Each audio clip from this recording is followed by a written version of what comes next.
Mes frères, mes sœurs, shalom. Que la paix du Seigneur, l'amour de notre Seigneur Jésus-Christ et la communion du Saint-Esprit vous soient accordés.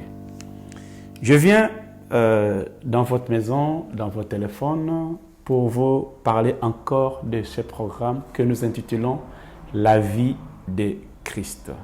La vie de Christ qui veut simplement dire la vie de un ou la vie de personnes qui ont reçu ou qui doivent recevoir le Saint-Esprit. Parce que Christ veut dire le un. Jésus, il était un, il avait la puissance de Dieu et c'est pourquoi on l'appelait Jésus-Christ. Partageons la parole de Dieu dans les livres des Actes des Apôtres, au chapitre 4, je prends à partir du verset 5. Le lendemain, le chef du peuple, les anciens et les scribes s'assemblèrent à Jérusalem avec Anne, le souverain sacrificateur, Caïphe, Jean, Alexandre et tous ceux qui étaient de la race des principaux sacrificateurs. Verset 7. Ils firent placer au milieu d'eux Pierre et Jean. Leur demandèrent par quel pouvoir ou au nom de qui avez-vous fait cela? C'est le verset 8 qui m'intéresse. La Bible dit, alors Pierre, rempli du Saint-Esprit, leur dit. Je m'arrête là. Alors Pierre, rempli du Saint-Esprit, leur dit. Bien-aimés, nous sommes dans une période, nous sommes dans une saison, nous sommes dans une époque, nous sommes dans un temps où il y aura la dualité, la pression, la force de l'ennemi ou les forces de l'ennemi vont s'élever tellement, s'opposer sur tous les plans dans la vie des enfants de Dieu.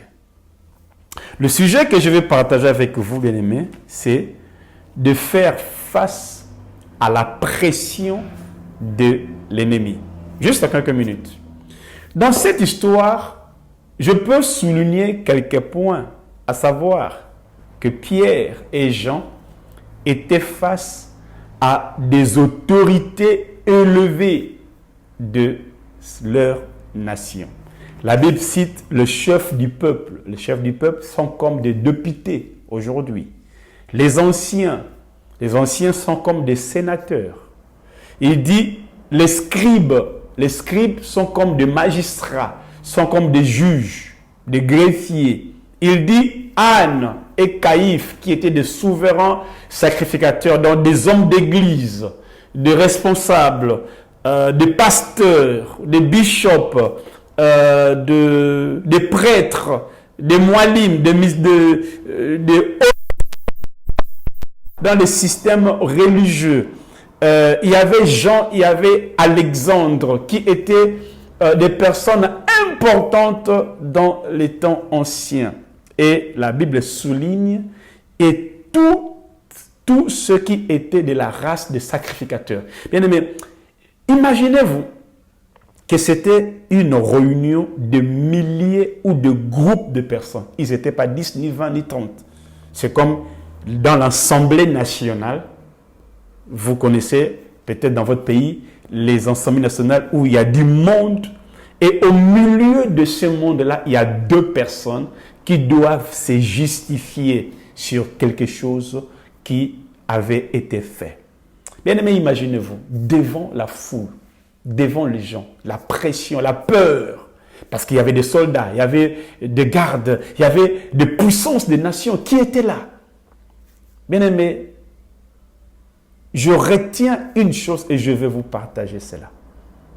L'intelligence, la force, les connaissances que nous avons ne rien sans la puissance du Saint-Esprit.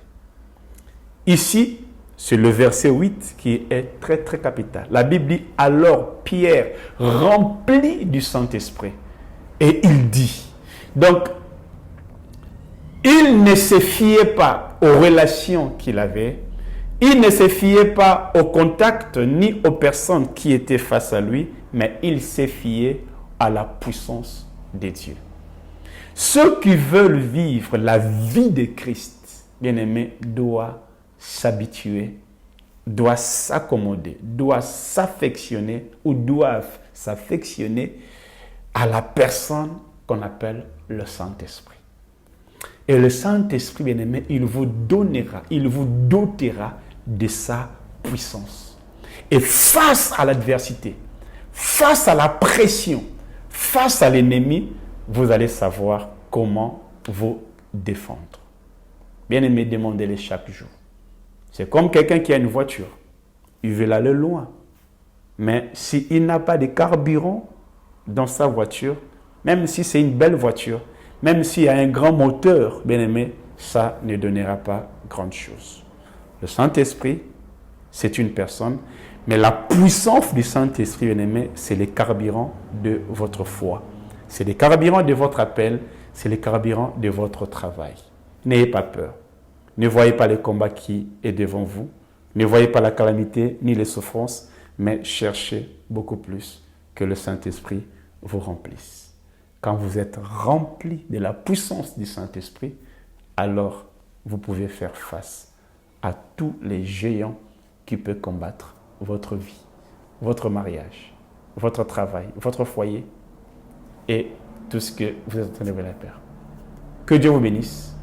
On se retrouve à la prochaine pour notre programme La vie de Christ.